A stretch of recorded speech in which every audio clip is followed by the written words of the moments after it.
Baik, selamat pagi anak-anak. Apa kabar?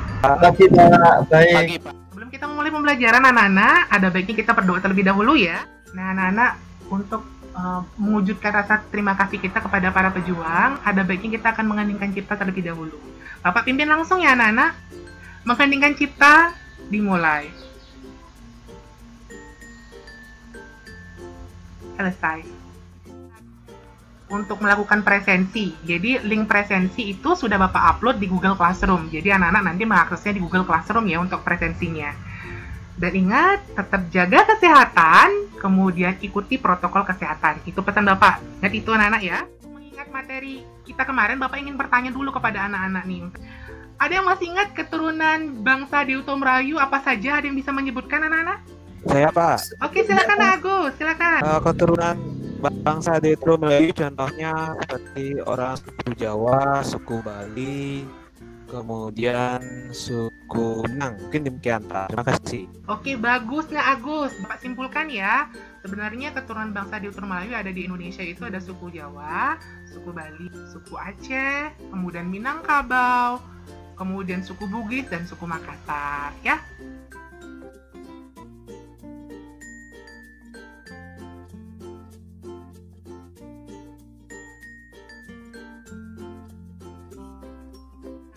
Kita sudah sampai di Google Classroom nih. Bapak ingin menampilkan sebuah gambar ini anak-anak. Ada yang bisa menebak ini gambar apa saja? Ayo, siapa mau mencoba? Saya, Pak. Silakan, Nak. Itu kayaknya orang-orang yang lagi bekerja, Bapak. Ada yang apa itu ini ya, Pak? Sama yang sedang bikin besi ya, Pak. Oh iya, bagus sekali Nak Kerry. Simpulkan ya, yang gambar pertama itu adalah gambar kegiatan berburu zaman sekarang, itu kegiatan berburu zaman sekarang. Kemudian yang gambar kedua ini ada gambar sedang bertani, itu bercocok tanam, menanam padi. Dan yang ketiga ini gambar orang pandai besi, orang yang sedang membuat peralatan-peralatan dari besi seperti yang dikatakan Agus tadi sudah benar membuat sabit ya. Kalau dari gambar ini mungkin anak-anak ada yang ingin ditanyakan dulu Nak. Nak Kerry coba yang tadi gimana tadi pertanyaannya Nak Kerry? Pak, jadi sejak kapan aktivitas seperti itu dilakukan ya, Pak? Pertanyaannya sangat bagus sekali itu. Sejak kapan ya aktivitas ini mulai muncul ya seperti itu ya? Ada yang bisa membantu dulu anak-anak yang lain teman-temannya? Kalau menurut saya aktivitas manusia ini yang dilakukan oleh manusia ini itu mulai ada semenjak manusia itu ada di buku, seingat saya itu adalah di kala zaman tersier quarter Pak, kalau tidak salah itu semenjak manusia ada, jadi manusia sudah melakukan aktivitasnya Pak. Terus jawaban yang sangat bagus Nak. Jadi Bapak simpulkan ya, aktivitas ketiga ini muncul pada saat manusia itu sudah ada ya, tepatnya nanti pada masa praaksara, pada masa zaman sebelum mengenal tulisan ya. Jadi ada 3 aktivitas ini yang akan muncul nanti. Nah maka dari itu, untuk kita mengetahui bagaimana kehidupan pada masa berburu, bagaimana kehidupan pada masa bercocok tanam, bagaimana kehidupan pada masa perundakian, nanti kita bahas masing-masing kelompok. Yang tadi Bapak sudah bagian kelompoknya ya. Untuk kelompok A itu adalah kelompoknya Nak Aris dan Nak Sri dan Nak Suwandi. Kemudian kelompok B itu Nak Agus, Nak Iskandar dan Nak Emma. Kemudian yang kelompok C itu Nak Puspa dan Nak Elizabeth dan Anak Kerry. Nah, di Google Classroom silakan anak diskusi, kemudian cek nanti LKPD-nya di sana sudah ada. Untuk mau mencari bahan-bahan ajar itu sudah ada juga Pak upload. Atau mungkin anak-anak kalau jika mau menambahkan kembali sumber-sumber lainnya, cek nanti di buku paketnya. Dan link juga Bapak sudah upload juga di Google Classroom juga nanti link-link dari internetnya ya anak-anak. Untuk kelompok A itu kelompoknya Nak Aris, ada memiliki kendala Nak? Ada memiliki kendala Nak untuk materi masa bercocok tanamnya? Sudah jelas atau bagaimana? Untuk kelompoknya Nak Aris, Nak Sri, dan Nak Suwandi? Sudah jelas. Sudah jelas, Pak. Sudah jelas ya. Nanti silakan tambahkan sedikit, gali-gali kemampuan anak-anak lewat membaca di buku ataupun di internet. Jika anak-anak sudah merasa sudah mendapatkan jawaban, sudah memecahkan permasalahannya, silakan anak-anak buat simpulannya. Nanti salah satu per kelompok nanti akan mewakili mempresentasikan hasil diskusinya. Untuk kelompok yang masa berburu mengumpulkan makanan, kelompok C, Bapak silakan perwakilannya memaparkan materinya. Ya, silakan Nak Kerry. bantu Bapak untuk mempresentasikan hasil diskusi kelompoknya. Ya, terima kasih. Ya, terima kasih. Saya dari kelompok C dengan Puspa akan menjelaskan tentang kehidupan manusia pada masa berburu. Itu disebut masa nomaden.